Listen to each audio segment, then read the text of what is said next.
Please welcome to Mr. Kevin Coble. One time, I heard African Bambaataa say, when you hear the breakbeat, you let your God self get loose. Now, all my life, I've been a Jewish neurotic, constantly looking over my shoulder to see if the neighbor is going to turn Cossacks or Moors or informants of the McCarthy scare. But I didn't want shit to do with the culture or religion. At 16, I told my best friend to not call me Jewish, because I'd only have negative associations with Judaism, like getting kicked out of synagogue because my mom's owed mad money for Hebrew school,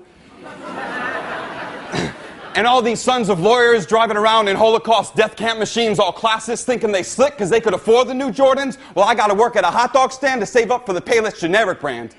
And they couldn't play ball anyway. I mean, they'd be listening to the fucking band Genesis, but not reading it. I get an earful in Sunday school about justice and our history to see the so-called elders whose community I was going to join up at my bar mitzvah being traders and corporate bankers, protecting the economic interests of the ruling class who let us hang out a minute ago for the first time in like 2,000 years. And now we're going to be all glad and patriotic and American and eat white bread on Passover, but I knew it wasn't me. I couldn't afford a BMW or new clothes at the mall and didn't want it. Coming up in the 80s, all I wanted to do was rock Africa medallions, some jujubes, and hang out with X-Clan.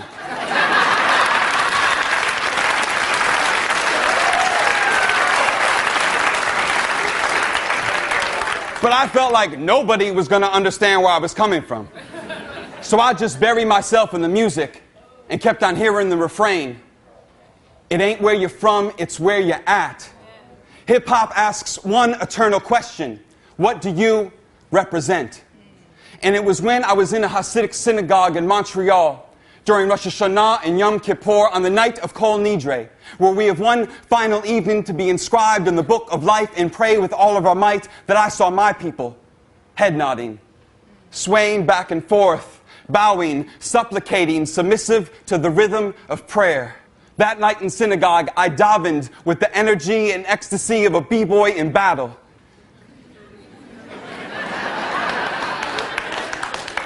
I didn't want to be black, and I didn't want to be white.